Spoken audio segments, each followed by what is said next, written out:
నేను పాడిన దానికంటే నువ్వు వాయిస్తుంటే పాట ఇంకా బాగుందనిపిస్తోంది.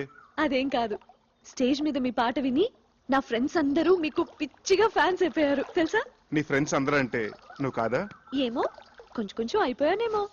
ఇక్కడే స్వాతి ముత్యం ఫార్ములా ఉపయోగంలోకి వచ్చేది. కొంచానికి దూరం తగ్గించేసేది, కలిపేసేది. స్వాతి ముత్యం సినిమా కదా. అక్కడే ఉంది విషయం. స్వాతి ముత్యం సినిమాలో కమలాసన్ తన ఉద్యోగం సంపాదించుకోవడానికి కోసం సోమరాజులు గారిని ఊపిరాడకుండా వెంటపడి నష్టపెట్టాడు కదా. చివరికి విజయం సాధించాడే లేదా? అలాగే కానీ ఇప్పుడు నేనేం చేయాలి? ఇప్పుడు నువ్వు సోమయాజులు గారి పాత్ర, ఓకే? నేను కమల్ హాసన్ గారి పాత్ర, ఓకే? అక్కడ పాయింట్ ఉద్యోగం, ఇక్కడ పాయింట్ ప్రేమ. అంటే నేను మనిద్దరు ప్రేమించుకుంటే ఎలా ఉంటుందని నేను ఊపిరాడిని కూడా చేస్తాను, ఓకే? మనిద్దరు ప్రేమించుకుంటే ఎలా ఉంటుంది? ముందు చాపతీవా. ఇప్పుడు నేనేమనాలి? మొట్టమొదటి సీన్ కదా, అందుకని అలాగే చూద్దాం అనాలి. ఉత్తుతున్నాయి కాదు, నిజంగా అనాలి. ఏది అను? ముందు నువ్వు అను. మనిద్దరం ప్రేమించుకుంటే ఎలా ఉంటుంది? అలాగే చూద్దాం.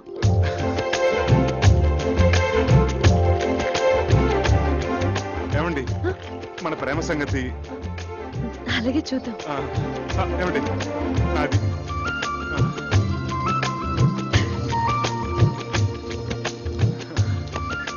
మన ప్రేమ సంగతి. My bill. నా బిల్ ప్లీజ్.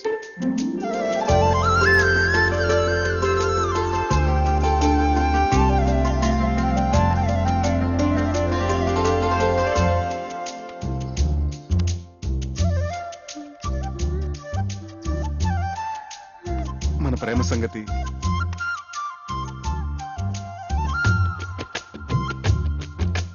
మన ప్రేమ సంగతి. అబ్బా,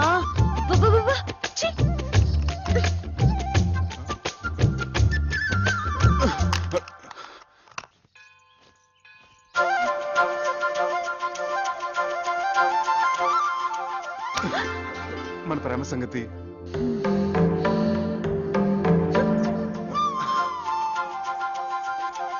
మన ప్రేమ సంగతి. ఏమండి, అలాగే చూద్దాం అన్న ఒక్క మాటకి ఇలా నన్ను పీకి పాకన పెడితే ఏమైనా బాగుంటుందా చెప్పండి ప్లీజ్ టెల్ మీ. అసలు ప్రేమ అంటే టూత్ పేస్టో పెప్పర్మెంట్ బిల్లో కాదండి, కొన్ని చేతిలో పెట్టడానికి. మనసులోంచి దానంతటా అదే పైకి రావాలి. ఆ భావన నాలో కలిగినప్పుడు నేనే పిలిచి చెప్తాను.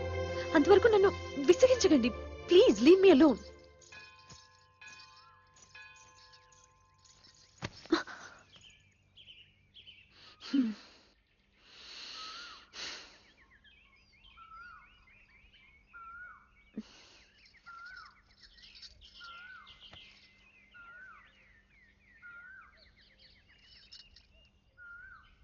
మన ప్రేమ సంగతి.